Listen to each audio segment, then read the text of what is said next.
Dans le yoga, souvent, on va alterner les postures qui vont faire une extension de notre colonne avec les postures qui vont permettre une flexion de notre colonne. Dans l'extension de la colonne, souvent, on va davantage renforcer, travailler les muscles extenseurs de la colonne, justement, donc c'est très logique. Avec les postures en flexion, ça va permettre le relâchement de ces muscles, un peu de détente, pour s'assurer que en ne faisant que forcer, mais on ne va pas créer des raideurs et des douleurs qui vont rester pendant des heures et des journées. Et des journées et parfois même des semaines. Ça, on veut éviter. Donc justement, le fait d'alterner ces postures, chaque fois qu'on va faire une flexion de la colonne, ça nous permet de prendre un peu de repos, un peu de détente pour les muscles qui ont travaillé très fort. Je vous montre un exemple dans cette courte vidéo. On va commencer avec un petit échauffement de la colonne. On va alterner la posture du chat et de la vache, qui en soi est déjà un bel exemple d'alternance justement de ces deux positions de notre colonne, extension et flexion. On commence à quatre pattes. Donc, vous savez que moi, j'aime bien ancrer mes orteils quand je suis à quatre pattes.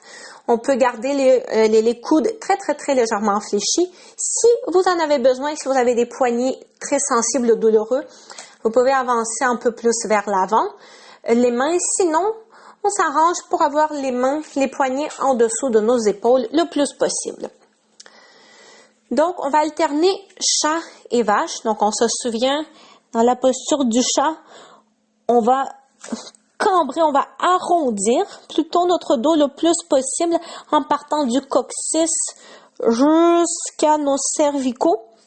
Donc, quand on fait la posture du chat, c'est plus une bascule postérieure du bassin qu'on va essayer de faire. Et vous allez regarder votre nombril.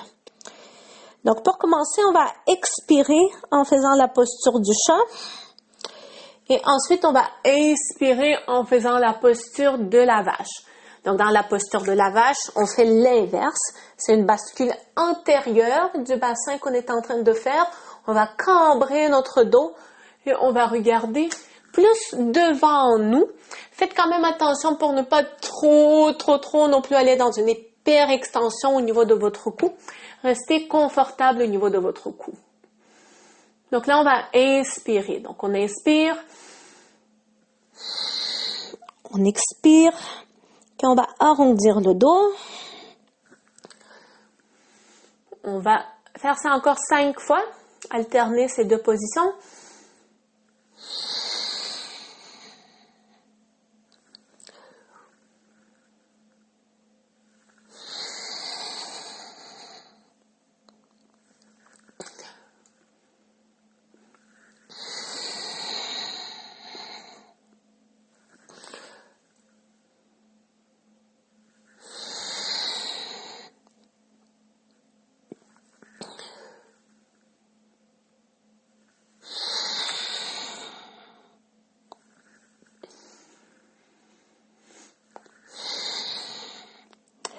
Maintenant, pendant quelques fois, on va faire l'inverse. On va inspirer en faisant le dos rond et on va expirer en cambrant le dos. C'est bon? Certaines personnes vont préférer plus cette façon, vont trouver que c'est plus facile de respirer en alternant de façon inverse. OK? Et certaines personnes vont trouver que ça va être plus facile de respirer de cette façon. OK? Donc, on va inspirer. Expirer.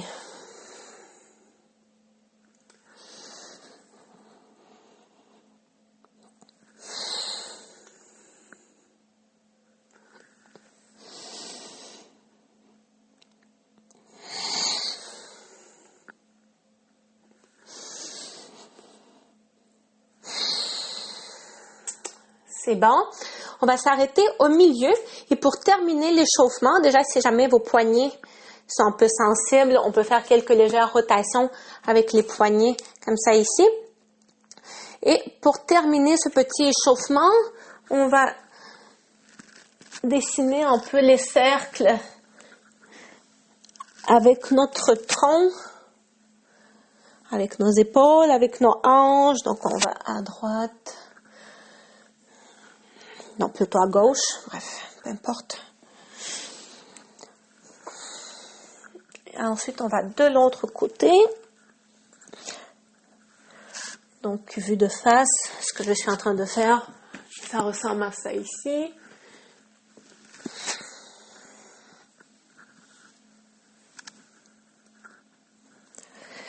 Excellent. Là, on continue avec la posture de la sauterelle. Ensuite, on va la alterner avec la posture de l'enfant. Donc, une fois de plus, on va alterner l'extension de la colonne avec une flexion complète de la colonne. La posture de la sauterelle, on est sur le ventre. Les jambes sont allongées. On va poser notre front au sol, les bras de chaque côté. Je vais poser mes paumes des mains face au sol, mais ce n'est pas très important. Vous pouvez aussi garder vos mains avec la face plantaire de vos mains qui vont regarder vers le plafond également. Mais la plupart du temps, je préfère la faire comme ça, la posture de la sauterelle. Donc, on va inspirer. Sur l'expire, on décolle la poitrine, la tête, les bras, les mains. Pour le moment, on va les garder le long du corps, collés à notre corps. Et je décolle aussi mes cuisses en gardant les genoux dépliés. Donc ça, c'est la posture de la sauterelle. Portez une attention sur la position de votre cou. N'exagérez pas une fois de plus l'extension de votre cou. Donc là, on travaille les muscles extenseurs de la colonne.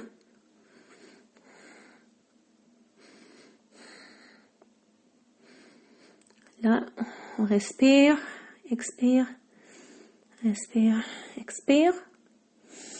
C'est bien. Donc, on alterne avec la posture en flexion de la colonne. La posture de l'enfant. Normalement, vous connaissez bien cette posture, mais je vous rappelle que si vous en avez besoin, vous pouvez utiliser les adaptations. Ça peut être un bloc, une couverture roulée, un petit coussin au niveau du front ou entre les talons et les fessiers, ou plus au niveau des mollets, entre les mollets et le derrière des cuisses. Désolée. On reste quelques respirations dans la posture de l'enfant.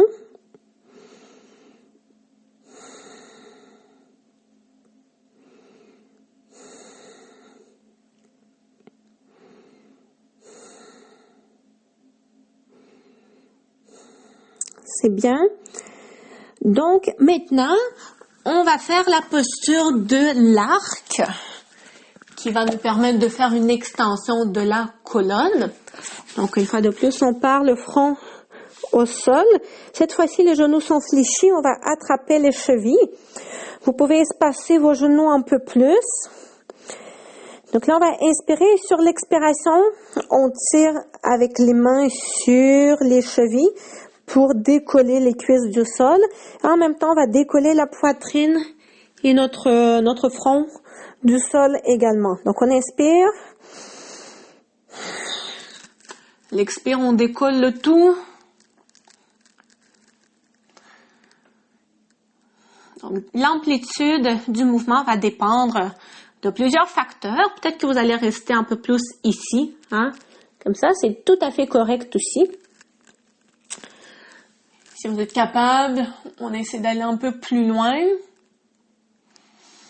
Faites doucement. Si vous avez des problèmes d'épaule, cette posture peut être un peu déconseillée.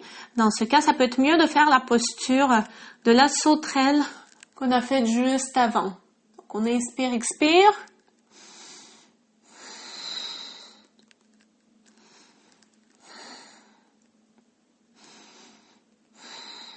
C'est bien. Donc, on va refaire la posture de l'enfant. Donc, la posture en flexion de la colonne.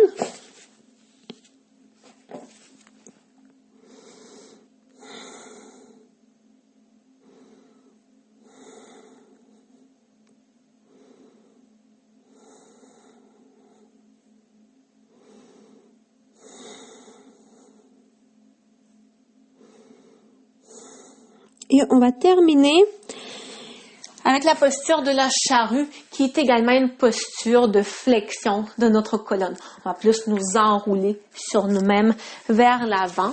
Donc, pour la posture de la charrue, On commence sur le dos. Notre cou est confortablement posé au sol. Si vous avez besoin d'une petite couverture pliée, vous pouvez la poser au niveau de votre tête. On s'assure quand même d'allonger un peu notre cou, mais sans trop rentrer le menton non plus. Ça, on veut pas ça, ok? On veut garder une légère courbure, un peu d'espace au niveau de notre cou ici, mais pas trop non plus, ok? C'est toujours une question de juste milieu, d'équilibre, ok? Voilà. Donc, on inspire sur l'expire, je plie mes genoux, j'offre un petit support avec mes mains au niveau de mon bas du dos pour me replier sur moi-même. Et là, ça dépend de votre niveau. Peut-être ça va ressembler à ça, ce que vous allez faire. Peut-être ça va ressembler à ça. Peut-être aussi vous allez poser un tas de couvertures et un tas de... Mon micro de fonctionne toujours bien. Okay.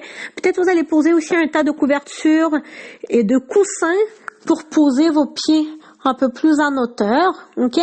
Peut-être aussi vous allez juste faire votre posture en appuyant vos jambes sur le mur, tout simplement de cette façon ici. Okay. Ça aussi, c'est une autre option qui permet un étirement, une détente au niveau de notre dos, au niveau des muscles extenseurs. Okay?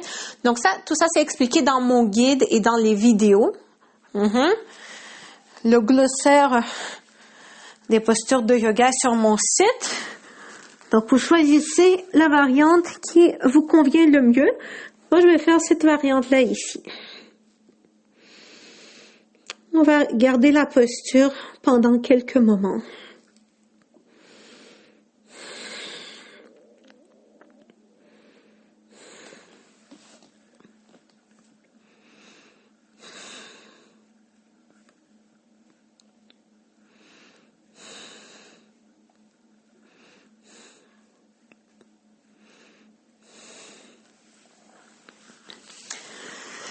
C'est bon.